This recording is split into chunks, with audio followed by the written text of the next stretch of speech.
जय हिंद। आज हम लोग समझते हैं चिन्हों का नियम। चिन्हों का नियम जोड़, घटाना, गुणा भाग इन सभी का परिणाम चिन्हों पर ही आधारित होता है। तो बिना चिन्हों के नियम को समझे हम लोग गणित के बेसिक सवालों को भी हल नहीं कर सकते हैं। तो सबसे पहले समझते हैं गुणा के नियम। तो गुणा का नियम क्या कहता है कि अगर पहली संख्या प्लस में है और दूसरी संख्या भी प्लस में है तो गुणनफल यानी गुणा करने पर जो परिणाम आएगा वो हमेशा धनात्मक आएगा। इसी प्रकार से अगर पहली संख्या प्लस में है दूसरी संख्या माइनस में है तो गुणनफल का जो चिन्ह होगा वो हमेशा ऋणात्मक होगा। ठीक, अब पहली संख्या अगर माइनस में है दूसरी संख्या प्लस में है तो तीसरी संख्या हमेशा ऋणात्मक में होगी। इसी प्रकार से अगर पहली संख्या माइनस में है और दूसरी संख्या भी माइनस में है तो गुणनफल का चिन्ह हमेशा धनात्मक में होगा। आइए इसको उदाहरण के द्वारा भी समझते हैं। जैसे मान लेते हैं हम कि कोई संख्या प्लस में 3 है, 3 का गुणा प्लस के साथ ही करते हैं 4 के साथ, तो ये किस में आता है? इसका परिणाम 4 तिहाई 12, इसका परिणाम भी हमेशा किस में आएगा? प्लस में। इसी प्रकार से दूसरे नियम में देखते हैं तो दूसरे नियम में क्या बोल रहा है कि पहली संख्या प्लस में है और दूसरी संख्या माइनस में है तो इसका गुणनफल का नियम चिन्ह का नियम क्या कहता है कि इसका जो परिणाम होगा वो हमेशा माइनस में आएगा। इसका मतलब कि अगर कोई संख्या प्लस में है, जैसे मान लेते हैं कि +2 है और इसका गुणा कर रहे हैं -4 के साथ, तो इसका गुणनफल क्या आना चाहिए? तो चिन्ह का नियम कह रहा है कि पहली संख्या अगर प्लस में है दूसरी संख्या अगर माइनस में है तो उसका गुणनफल का चिन्ह हमेशा ऋणात्मक में होगा। तो इसका 4 गुणा 8 तो इसका गुणनफल होगा, लेकिन चिन्ह क्या होगा? तो चिन्ह हमेशा किस में होगा? ऋणात्मक में। इसका मतलब कि इसका जो गुणनफल आएगा वह -8 आएगा। बात समझ में आई?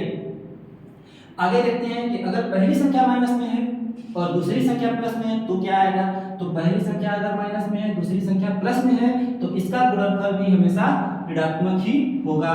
जैसे मान लेते हैं कि अगर कोई संख्या -4 है और इसका गुणा करते हैं हम लोग 3 के साथ, जो 3 किस में है? 3 प्लस में है और 4 किस में है? माइनस में है। तो पहली संख्या माइनस में हो गई, दूसरी संख्या प्लस में हो गई तो गुणनफल किस में आएगा?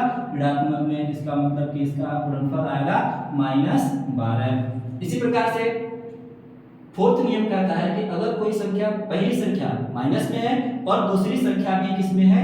माइनस में है तो इसका परिणाम किस में आएगा? हमेशा प्लस में आएगा। ध्यान रखिएगा, पहली संख्या भी माइनस में है और दूसरी संख्या भी माइनस में है तो इसका गुणनफल किस में आएगा? प्लस में। जैसे मान लेते हैं कि पहली संख्या 6 है और गुणा कर रहे हैं तो दूसरी संख्या भी किस में है? माइनस में है तो इसका गुणनफल किस में हो जाएगा? तो माइनस का गुणा माइनस के साथ होता है तो किस में हो जाता है? प्लस में। तो -6 का गुणा -5 के साथ करेंगे तो क्या हो जाएगा? 6 पंचे 30 और 30 किस में आएगा? प्लस में। ठीक, ये रहा गुणा के नियम चिन्ह के अनुसार। ठीक है, अब इसके आगे हम लोग समझेंगे भाग के। अब आगे समझते हैं भाग के नियम। जैसे हमने पिछले अभी समझा पीछे कि गुणा में चिन्ह का नियम क्या कहता है, इसी प्रकार से अब भाग के नियम को भी देखते हैं। तो भाग के नियम में अगर पहली संख्या प्लस में है दूसरी संख्या प्लस में है तो भागफल भी क्या होगा? प्लस में ही आएगा। तो भागफल इसमें क्या आएगा? प्लस में। ठीक, पहली संख्या अगर प्लस में है दूसरी संख्या भी प्लस में है तो भागफल हमेशा धनात्मक में होगा। इसी प्रकार से पहली संख्या अगर प्लस में है दूसरी संख्या माइनस में है तो भागफल किस में आएगा? ऋणात्मक में आएगा। पहली संख्या प्लस में है पहली संख्या माइनस में है और दूसरी संख्या प्लस में है तो इस भागफल किस में आएगा? माइनस में। इसी प्रकार से पहली संख्या भी माइनस में है और दूसरी संख्या भी माइनस में है तो भागफल किस में आएगा? प्लस में आएगा, हमेशा धनात्मक में आएगा। इसको उदाहरण के से समझते हैं। जैसे मान लेते हैं कि पहली संख्या प्लस में है, मान लेते हैं कि 4 प्लस में है और इसका भाग किसमें दे रहे हैं? 2 में। छोटी छोटी संख्याओं से समझते हैं, यही नियम बड़ी संख्या पर भी लागू होगा। तो पहली संख्या +4 दूसरी संख्या +2 तो भागफल क्या आएगा? 2 दूना 4 तो 2 आएगा। ठीक है, और 2 किस में है? प्लस में है। ठीक, इसी प्रकार से पहली संख्या अगर प्लस में है और दूसरी संख्या माइनस में, पहली संख्या प्लस में है और दूसरी संख्या किस में है, माइनस में है, तो क्या आएगा, तो पहली संख्या किस में है, प्लस में, तो मान लेते हैं कि पहली संख्या प्लस 4 है और जिसमें भाग दे रहे हैं वो किस में है, माइनस में है, तो भागफल क्या आएगा, तो इसके अनुसार भागफल हमेशा किस में होगा, ऋणात्मक में, तो क्या आ जाएगा, -2। ठीक, इसी प्रकार से अगर पहली संख्या माइनस में है और दूसरी संख्या प्लस में है तो क्या होगा, तो पहली संख्या मान लेते हैं कि -4 है और भाग किस में देना है, +2 में, तो इसका मान किस में आएगा, भागफल किस में आएगा, -2 आएगा। मतलब कि पहली संख्या अगर प्लस में है, पहली संख्या अगर माइनस में है और दूसरी संख्या प्लस में है तो भागफल हमेशा किस में आएगा, ऋणात्मक होगा, यानी माइनस में आएगा। इसी प्रकार से अगर पहली संख्या माइनस में है और दूसरी संख्या भी माइनस में है तो भागफल हमेशा किस में होगा, धनात्मक में। जैसे हम लोग इसी नंबर से समझते हैं कि अगर -4 है और इसका भाग किस में दे रहे हैं, -2 में, तो हमेशा इसका मान किस में आएगा, +2 में, माइनस माइनस भी कैंसिल आउट हो जाएगा, इसलिए क्या हो जाएगा, +2 में आएगा। ठीक है, तो भाग का नियम क्या कहता है, एक बार और सुनिए कि अगर पहली संख्या प्लस में है, दूसरी संख्या भी प्लस में है, तो भागफल जो आएगा वो किस में आएगा, हमेशा धनात्मक में। जैसे हमने यहाँ पर समझाया कि 4 किस में है, प्लस में है, भाग दे रहे हैं 2 के साथ, और 2 भी किस में है, प्लस में है, तो भागफल किस में आया, भागफल कितना आया, 2, और किस चिन्ह के साथ आया, प्लस चिन्ह के साथ। इसी प्रकार से पहली संख्या अगर प्लस में है, दूसरी संख्या माइनस में है, तो भागफल किस में होगा, माइनस में, यानी ऋणात्मक होगा। जैसे हमने यहाँ पर समझाया कि ये जो 4 है ये प्लस में है और भाग जिसमें दे रहे हैं वो किस में है, माइनस के साथ, तो इसका भागफल जो आएगा वो कैसे आएगा, माइनस के साथ आएगा। ठीक है, अगला देखो, ये अगर पहली संख्या माइनस में है और दूसरी संख्या प्लस में है, पहली संख्या माइनस में है और दूसरी संख्या प्लस में है, तो क्या आएगा, तो भी माइनस में ही इसका भागफल आएगा। जैसे यहाँ पर देखिए 4 माइनस में है और भाग जिसे दे रहे हैं 2 किस में है, प्लस में, इसका भागफल किस में आया, माइनस में आया। आएगा समझ में। इसी प्रकार से अगर पहली संख्या माइनस में है और दूसरी संख्या भी माइनस में है तो भागफल किस में आएगा, प्लस में आएगा। ठीक, तो अब समझते हैं जोड़ के नियम। जोड़ का नियम क्या कहता है कि अगर दो संख्याओं में योग या चिन्ह निम्न प्रकार से निर्धारित होता है। जैसे संख्याओं के चिन्ह क्या कौन से हैं, अगर पहली संख्या प्लस है दूसरी संख्या भी प्लस है तो योग किस में आएगा, प्लस में आएगा। इसी प्रकार से अगर पहली संख्या माइनस में है और दूसरी संख्या माइनस में है तो इसका योग चिन्ह क्या होगा, वो भी हमेशा माइनस में आएगा। मतलब अगर पहली संख्या भी प्लस में है और दूसरी संख्या भी प्लस में है तो इसका योगफल हमेशा किस में आएगा, प्लस में आएगा। इसी प्रकार से अगर पहली संख्या माइनस में है और दूसरी संख्या भी माइनस में है तो इसका योगफल का चिन्ह क्या होगा, हमेशा माइनस में आएगा, ध्यान रखिएगा। इसी प्रकार से अगर पहली संख्या प्लस में है और दूसरी संख्या माइनस में है, या पहली संख्या माइनस में है और दूसरी संख्या प्लस में है तो क्या होता है इस स्थिति में, तो इस स्थिति में जोड़ का नियम कहता है कि अगर जिस संख्या का मान अधिक होगा उसी संख्या के सामने का चिन्ह आंसर में भी आएगा। इसको समझते हैं उदाहरण से। जैसे मान लेते हैं कि कोई संख्या +3 है और इसको +2 के साथ प्लस करना है यानी जोड़ना है, तो किसी भी संख्या का पहले प्लस लिखें, जैसे मान लीजिए 3 के पहले प्लस लिखें तो भी प्लस में है, नहीं लिखा हुआ है अगर कोई चिन्ह तो भी यह संख्या कैसी है, धनात्मक ही है, ध्यान रखिएगा। तो +3 को 2 के साथ प्लस करेंगे, दोनों संख्याएं प्लस में है। अगर पहली संख्या प्लस में है दूसरी संख्या प्लस में है तो योग का चिन्ह क्या कहता है कि ये भी इसका योगफल भी प्लस में होगा। तो ये पहली संख्या प्लस में है और दूसरी संख्या भी प्लस में है तो 3 को कितना होगा, 5। जो इसका योगफल आया वो भी किस में आया, आपका प्लस में। इसी प्रकार से अगर पहली संख्या माइनस में है और दूसरी संख्या माइनस में है, पहली संख्या भी माइनस में है और दूसरी संख्या भी किस में है, माइनस में है, तो इस स्थिति में योगफल का चिन्ह क्या आएगा, तो देखते हैं उदाहरण से। जैसे मान लेते हैं कि कोई संख्या -7 है और इसको प्लस करना है किसके साथ, -9 के साथ। तो देखिए पहली संख्या भी माइनस में है और दूसरी संख्या भी माइनस में है, पहली संख्या भी माइनस में है और दूसरी संख्या भी माइनस में है, तो इसका योगफल किस में आएगा, तो इसका योगफल हमेशा माइनस में आएगा। और ये संख्याएं क्या होंगी, तो ये संख्याएं हमेशा जुड़ेंगी। 9 और 7 कितना हो जाएगा, 9 और 7 आपका -16 इसका योगफल आएगा। आई बात समझ में? ठीक, अब इसको जरा ध्यान से समझिएगा, ये नियम थोड़ा सा समझने लायक है। अगर पहली संख्या प्लस में है और दूसरी संख्या माइनस में है, क्या बताया कि अगर पहली संख्या प्लस में है और दूसरी संख्या माइनस में है, क्या पहली संख्या माइनस में है, दूसरी संख्या प्लस में है, उस स्थिति में क्या होगा, तो इस स्थिति को भी हम लोग उदाहरण के द्वारा समझते हैं कि इसमें योगफल का चिन्ह क्या बोलता है। जैसे मान लीजिए कि पहली संख्या +4 ले लेते हैं, +4, और दूसरी संख्या क्या ले लेते हैं, -5, और इसका योगफल क्या होगा, तो हमने क्या बताया, जिस संख्या का मान अधिक होगा, जिस संख्या का मान अधिक होगा उसी संख्या का चिन्ह योगफल में भी रहेगा। ठीक है, तो हमने क्या देखा कि पहली संख्या क्या है, +4, और दूसरी संख्या क्या है, -5।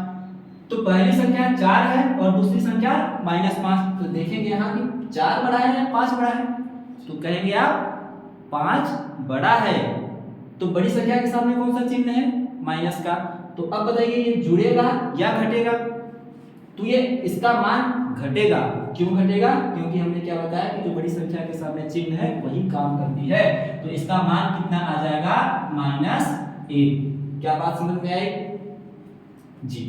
आगे देखिए फिर क्या बोले, या पहली संख्या माइनस में हो दूसरी संख्या प्लस में हो, पहली संख्या माइनस में हो और दूसरी संख्या किस में हो, प्लस में। इसी उदाहरण को लेकर समझते हैं। जैसे मान लीजिए अगर हम 4 को माइनस में ले लेते हैं और 5 को किस में रहने देते हैं, प्लस में, इस स्थिति में इसका आंसर क्या होगा, तो क्या बताया हमने, जिस संख्या का मान अधिक होगा उसी संख्या का चिन्ह आएगा। तो इसमें देखिए 4 छोटा है और 5 बड़ा है, तो 5 में कौन सा चिन्ह है भाई, 5 में प्लस का चिन्ह है। ठीक है, तो आंसर में किसका चिन्ह आएगा, प्लस का। तो प्लस आप लगाएं या ना लगाएं फर्क नहीं पड़ता है। बात समझ में आई ना? एक बार और समझ लेते हैं। अगर दोनों संख्याएं प्लस प्लस में है तो योग का चिन्ह हमेशा प्लस में होगा। अगर दोनों संख्याएं माइनस माइनस में है तो योग का चिन्ह किस में होगा, माइनस में होगा। अगर पहली संख्या प्लस में है दूसरी संख्या माइनस में है, या पहली संख्या माइनस में है दूसरी संख्या प्लस में, इससे कोई फर्क नहीं पड़ता है कि पहली संख्या माइनस में है या दूसरी संख्या माइनस में है। इससे सिर्फ हमको ध्यान ये देना है कि बड़ी संख्या के सामने कौन सा चिन्ह है, वही चिन्ह काम करेगा और आंसर में भी, योगफल में भी वही चिन्ह आएगा। तो जिस संख्या का मान अधिक होता है उसी संख्या का मान चिन्ह में भी आता है। जोड़ के नियम अभी हमने पीछे जोड़ का नियम समझा। ठीक, अब देखते हैं घटाने का नियम। घटाने का नियम क्या कहता है कि अगर घटाने के नियम को जोड़ के रूप में बदल दिया जाए तो सारा नियम फिर जोड़ का ही लग जाता है। जैसे मान लेते हैं कि कोई संख्या a है माइनस b में है, तो कोई इसको बदल देंगे a प्लस और माइनस को b के साथ ले जाकर माइनस में लगा देंगे। मतलब इस माइनस को हमने किस में बदल दिया, प्लस में। तो जब मैंने प्लस में बदल दिया तो जोड़ के नियम सारे लगेंगे। जैसे अर्थात घटाने में दूसरी संख्या के चिन्ह को बदलकर उसे जोड़ दिया जाता है, फिर जोड़ के नियम उस पर लागू होते हैं। उदाहरण के लिए हम समझते हैं, मान लीजिए कोई संख्या, पहली संख्या 7 है और माइनस प्लस 3 है दूसरी संख्या, तो इसको बदल देंगे। कैसे बदल देंगे, जैसे हमने यहाँ पर फार्मूला लिखाया है, इस फार्मूले के आधार पर ही हमने इस मानों को भी बदला है। तो ध्यान से समझिएगा कि अगर पहली संख्या +7 में है और माइनस दूसरी संख्या +3 में है, तो इसको हमने बदल दिया किसमें, इस चिन्ह को हमने प्लस में बदल दिया और इसको दूसरी संख्या को माइनस के साथ ले गए। तो माइनस और प्लस हमेशा क्या होता है, घटता है। ये हमने प्लस वाले नियम में भी देखा था। और चिन्ह कौन सा रहेगा, जो बड़ी संख्या के सामने होती है। तो बड़ी संख्या के सामने कौन सी चिन्ह है, प्लस का। तो आंसर में क्या आ जाएगा, +7। इसी प्रकार से और एग्जांपल समझते हैं। जैसे पहली संख्या +5 में है और दूसरी संख्या -6 में है, इसको घटाना है। तो घटाने के लिए हमने क्या किया, प्लस माइनस का चिन्ह लगाया। अभी क्या नियम हमने बताया कि अगर माइनस को प्लस में बदल दिया जाए, माइनस को प्लस में बदलकर फिर उसमें प्लस का नियम लगाते हैं। इस माइनस का इस माइनस के साथ गुणा होगा, फिर किस में हो जाएगा, प्लस में। अर्थात प्लस 5 में हो जाएगा और ये प्लस भी 6 में हो जाएगा, ये दोनों प्लस में हो जाएंगे और इसको हमने बदल दिया किसमें, जोड़ में। तो 6 5 कितना होता है 11 और मान किस में आएगा, प्लस में आएगा। ठीक है, तीसरा नियम देखते हैं कि अगर पहली संख्या माइनस में और दूसरी संख्या प्लस में है और इसको घटाते हैं तो इसको भी वही करेंगे, बीच का मान प्लस में चेंज कर देंगे और इस माइनस को दूसरी संख्या के साथ ले जाएंगे। तो ये भी माइनस में है, -4 है और दूसरी संख्या भी -8 है। तो माइनस और माइनस में से जुड़ता है, चिन्ह कौन सा रहता है, जो बड़ी संख्या के सामने होती है। तो बड़ी संख्या के सामने कौन सा चिन्ह है, माइनस, इसलिए 12 के साथ भी क्या आएगा, चिन्ह माइनस में। 8 और 4 को जोड़ेंगे तो 12 आएगा। इसी प्रकार से इसको देखते हैं, पहली संख्या माइनस में है और दूसरी संख्या भी माइनस में है, तो क्या करेंगे, तो हमने दोनों के चिन्ह को इसका गुणा इसके साथ, इस वाले माइनस का गुणा इस वाले माइनस के साथ किया तो प्लस हो गया और बीच का मान हमने किस में बदल दिया, प्लस में बदल दिया। तो चिन्ह किस में आ जाएगा, जो बड़ी संख्या के सामने हो और प्लस और माइनस क्या हो जाएगा, घट जाएगा। क्या बात समझ में आई, हमने बहुत आसान तरीके से बताया, फिर से समझने की कोशिश कीजिएगा कि अगर घटाने के नियम को प्लस के साथ बदल दिया जाए, घटाने के नियम को प्लस के साथ बदल दिया जाए तो उसमें जोड़ के नियम ही सभी फॉलो होंगे। तो हमने उसी के लिए एक फॉर्मूला भी लिखवाया है कि अगर पहली संख्या a है दूसरी संख्या b है और इसको घटा रहे हैं तो हमने क्या किया, इस माइनस को प्लस में बदल दिया और इस माइनस को दूसरी संख्या के साथ ले गए, तो a प्लस माइनस b। अब इसमें कौन सा नियम लग जाएगा, अब इसमें भी माइनस का नियम लग जाएगा। ठीक है, इतनी बात समझ में आई। और कुछ बिंदु हम लोग देखते हैं, जैसे अगर किसी संख्या के साथ, कुछ बिंदु को समझते हैं।